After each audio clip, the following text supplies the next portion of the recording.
So, Liam covered a little bit of this, but I'm going to take a slightly different tact at it just to kind of couch it in the ABF and the finance world that we happen to be inhabiting today. So obviously we're moving from community healthcare organizations and hospital groups to something that's more integrated. The reason that we're doing that and some of the downsides of our current structural configuration is that we are, from a department level and from quite a macro level, we struggle to see a sharing of budgets between those two entities, and that really inhibits our ability to make value for money assessments or to track the level of investment that has been made in health and social care services as compared to the population health outcomes that we see over a longer period of time. If we are able to link this together and we are able to make those value for money assessments with greater ease, that makes it so much easier to continue to call for additional investment into services over time. So if you're able to make the case that what we're doing is having an impact, then as we go down the road, we can say we can have an even greater impact if we have additional resource in this following way. So that's really the name of the game in terms of the financial reform associated with health regions. There's a number of other names to games, as Liam outlined, in terms of clarification of governance lines, encouraging integrated care experiences for patients, and so on and so forth. I won't cover this except to talk about number 4 because, again, this is a carbon copy of a slide that you had a minute ago. Really what we're looking to do is balance regional investment and local decision making with a nationally consistent approach. So we want some levels of national consistency because we still are running a national health and social care service at the end of the day. The HSC is still the legal entity of record. However, regional delivery is what we're after. So we need to be balancing those two ends of a spectrum that we often encounter. And then lastly, as Liam was saying, Sláintecare, we still harken back to it over and over, even though it's been around since 2017, 2018. I read a portion of the document last night in prepping for this, and I pulled out a couple of quotes that I think are relevant for this. The Sláintecare report said that ideally that we want a funding model that would be based on both activity-based funding and incorporates specifics about the local population that we're serving, such as demographic deprivation or dispersion factors, rurality factors. So as we're seeking to reform the financial allocation method, we are balancing those two payment and allocation methods. The committee recommended the development and use of a geographic resource allocation formula. We call it PBRA these days, population-based resource allocation, to ensure the equitable allocation of resources based on population characteristics and activity levels. So that's what we're seeking to develop up over time, and then talk about how ABF and that interact with one another in different contexts for different purposes. Okay, quick overview of PBRA. The objective of it is to provide an equitable and fair distribution of the available health funding according to population need. What we're after is not necessarily trying to influence the size of the pie through this method or the size of the envelope that we get from the Department of Public Expenditure, but rather the size of the slice. How do we divide that out equitably amongst the different services that we have? So that's what we're aiming to accomplish with PBRA, an equitable and fair distribution model or tool that we can use to make those decisions. In the Irish model that we're looking at, we are seeking to learn from other countries that have done this before us, as we always do. New Zealand, Australia, Alberta, and Canada have all undertaken exercises like these, and they've been guiding lights for us. What they have advocated is the use of demographic factors most importantly, and a couple of non-demographic factors. So in our model, what we're seeking to introduce are 3 indices: an age-sex index, a deprivation index, and a rurality index. So those 3 variables will go into the weighted per capita model that we're going to develop. We all say this at the beginning, PBRA, sometimes when people talk about it, it can get a bit grandiose and, we're reforming the way in which we finance services, and people can kind of put a lot on what this reform will accomplish. It's not a panacea for the world's ills. It's a reform alongside a number of other reforms, health regions implementation being one of them, but a whole lot of others that are within the Sláintecare umbrella that are seeking to introduce universal health care in an integrated way for the people of Ireland. I'm going to talk through a couple of publications that have been done to date and then talk about where we're going next with it. So the HRB did a research article called Moving Beyond Formula, and that was an international review. And then there were 2 spending review papers that have been produced in the last 2 years by the department, by the Irish Governmental Economics and Evaluation Service, IGES. And then ESRI is about to publish another one. That first HRB article looked at different countries and how it is that they went about implementing PBRA. The big finding out of it, the big thing that you need to take away is that you need to be really, really clear in why it is that you're undertaking this reform. It feels really obvious to say, but that's what they said was a significant influencing factor in whether or not it was a successful reform. So what we're saying is really important to us is that fairness, transparency, equity component. What we want to do is have a fair, transparent, and equitable allocation method for the available resource that links resource with a particular population. So that's what we're after, and that's what we're saying our objective is. Then it also gave a bit of guidance in terms of how it is that you go about selecting the different variables that you put into your formula. So the guiding lights in terms of selecting your variables were transparency and simplicity. Parsimonious was the word that they used periodically, which I thought was a great one. They also talked about the practicality of the variables that you used, so drawing on available data sources and not trying to create new data sources that you then incorporate into a particular formula, and including variables that are non-gameable. So basically what they were advocating for was the use of demographic-based variables as opposed to variables collected by the health service itself. Because what they found is that if you included variables that were collected by the health service themselves, that you found overcounting or double counting, or that influenced the system in a particular direction that was not necessarily helpful. So they really wanted you to keep it simple, stupid. Demographic-based variables that are easy to explain and are practical to collect. The 2 IGES spending reviews then did a bit of a review as well in terms of the governance around how you set up a PBRA system, and then taking that and putting together a sample model for Ireland and applying that to previous budget cycles. So if health regions and PBRA had been in place in 2022, this is how much money they would have each gotten. So that paper is available and it is up on the government website. It's linked here as well. So within that particular variable, like I say, we use those 3 indices: age, sex, social deprivation, and rurality. And we were informed by the literature review, and I'm going to show you a couple of graphs out of that paper to tell you what it said. Okay, firstly, it looked at the population itself, and this is the variable that is the most powerful on the actual allocation of money. How many people do you have in your region? First and foremost. So in looking at the 2022 census, you can see here regions A through F, or Northeast, Midlands, Southeast, Southwest, Midwest, and Northwest, as they're now known. And how many people you have is really going to be the biggest driving factor in how much money each region will get. The percentage of the population over 70 was also a variable used in a couple of other international jurisdictions because as we can see on the next slide, for instance, your age and sex is one of the most indicative ways of looking at whether or not you're going to consume health services. So this is an age cost curve for acute services, and we can see that for most of people's lives, they consume very little healthcare, and then you kind of hit 60 or 65, and you start going on a significant trajectory up in terms of your consumption of healthcare.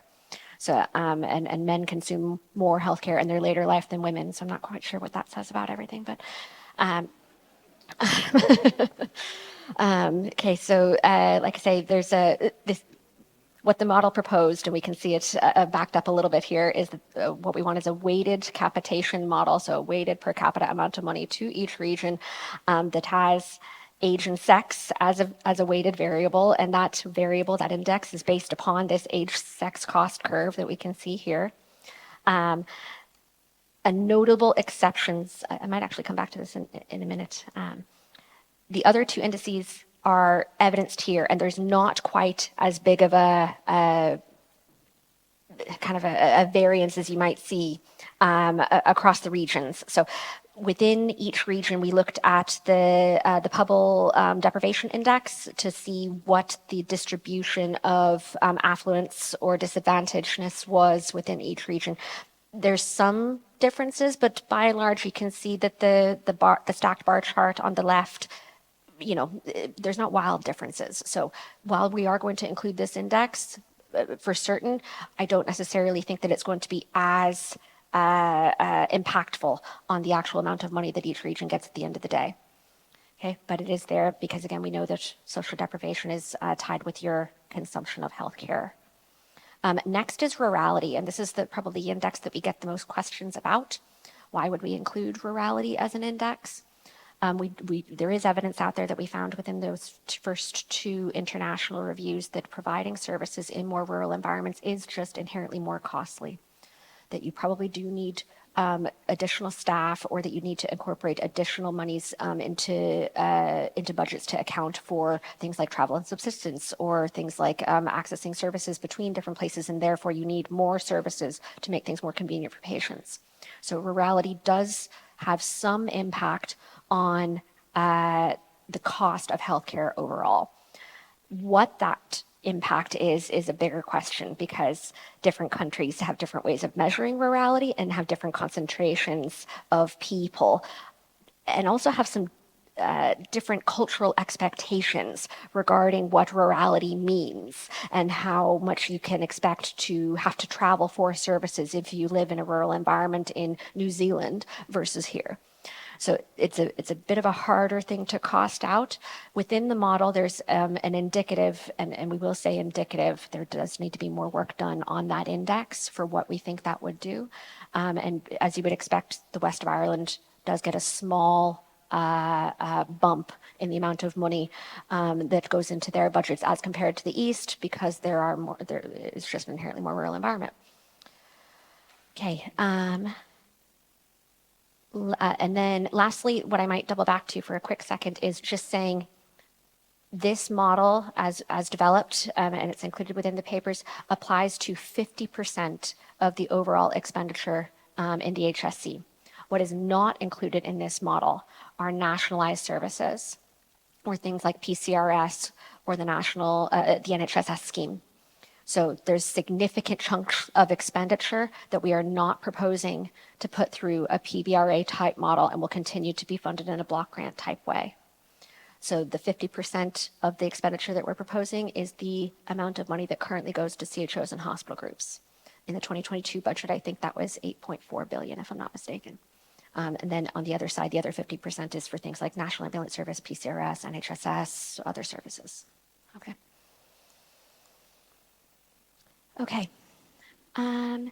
Then this here shows a comparison between the 2021 acute expenditure as compared to their population and compared to what they would get in a PBRA model. The main point of this slide and the one thereafter is that there's not some sort of wild reallocation of expenditure that we're proposing. Really what we're seeing is that when we built the model and we included those three indices that we developed based upon international research, there isn't a significant deviation between what regions already get and what would be proposed they would get. So we have done kind of by accident a decent job in distributing our funds equitably. So that was somewhat reassuring for us. We're not proposing that there's going to be some sort of big bang moment where Region A is getting a significant chunk of money that they will not get in the following year. One, that would be incredibly disruptive. Two, it's not supported by what we've found and what we think is reasonable based upon international research. So no big bang moments is an important point to make. That's the comparison for acute hospitals expenditure, and you can see they're all roughly in line. And this is the same thing for primary care expenditure and older persons expenditure. So it's a comparison of the amount of money that they got as a slice of the overall pie as compared to their population and what they would get in the PBRA model developed. Okay, data limitations and further work. So we have a number of areas that we want to work on a bit more. Firstly is the relationship between the utilization and the utilization rates and deprivation rates. So how does social deprivation impact upon demand for healthcare? We have some evidence of it, but we'd like to develop that further. We definitely want to develop how rurality impacts expenditure further. That is an area that we do need to work on, that we don't have a heck of a lot of data for, particularly in community-based services. We want to look at the utilization profile, so who is using community-based services. Most folks in here work in hospital-based services, but and as much as we might lament the data environment that we sometimes encounter in acute services, community services definitely have a ways to go in terms of supporting measures like this or reforms like this in terms of their data. We want to address cross-regional use of services. So a question that is often asked of us is, okay, you give 20% of your budget to Region A, but they're servicing people who may be residents of Region B, C, or D. How are you going to manage the fact that they are providing services for non-residents when you're basing your budget for them on their local population? So we do need to develop up an interregional transfer model. And this is something that we really see ABF potentially holding a lot of value for us in, is saying, okay, you provided these particular services to a non-resident, let's develop up a transfer model based upon the cost of those particular services that you provided, and send the money back and forth as is appropriate over time. All of that needs to be supported, obviously, by IHI and IFMS, as well as regionalizing a Hippocrates model, but most particularly the development of an IHI linked with air code to IFMS. So you're laughing at me, but that's all right.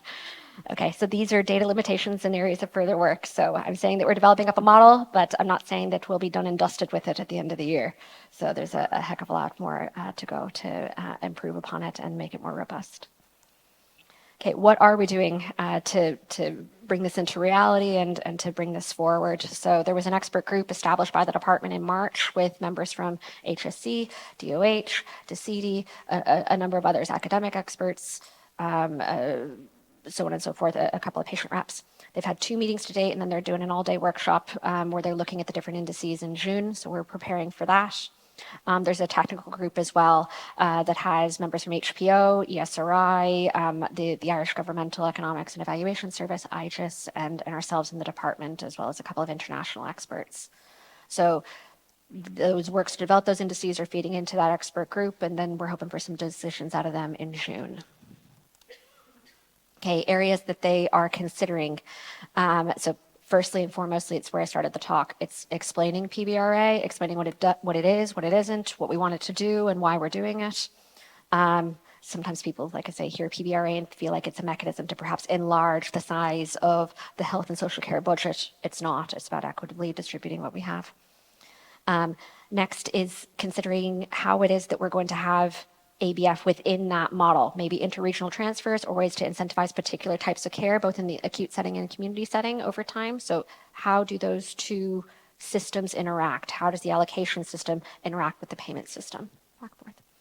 A big question that the group is considering is the role of care groups or programmatic budgeting within the model. So obviously care groups is how we've allocated money to date, and we had care groups and brought them in for a particular purpose because we said that we wanted to see an amount of money go to mental health services or to older person services or fill in the blank. That desire has not abated, so how do we incorporate that within a PBRA type model is a question, a live question for us. Next is correcting for deviations from allocation. That's what I talked about earlier in terms of interregional transfers. Another consideration that they're looking at is accounting for national services and schemes or top slicing. That's what I was saying before about 50% of the budget being under a PBRA model, and then another 50% of the budget going towards nationalized services or nationalized schemes. So we have some answers on that, but it's getting that to a point of decision. And then lastly, are there any other variables that we should be considering beyond those 3 indices? We want to keep it simple, so whatever additional variables will have to be balanced up against the desire for parsimoniousness or practicality or ease of understanding. But maybe there are other variables that we should consider.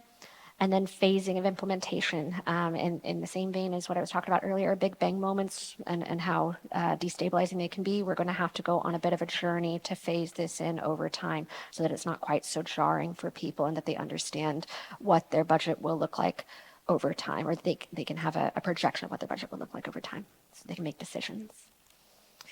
Okay, I think I've touched on this. I just wanted to leave you with a last thought. I think it's actually from a presentation that was given at this conference last year. It talked about myths a little bit in terms of PBRA and ABF. So they said that there was a myth that PBRA will somehow render ABF obsolete. And that is not our view in any which way. They're two different systems that need to learn how to interact with one another, and they need to be developed with regard for one another. They're both within the long-term plan for Sláintecare implementation. And then we will be considering absolutely how ABF can allow for transfers of funding within a region, between regions, and between nationalized and regionalized services. Okay, thank you very much.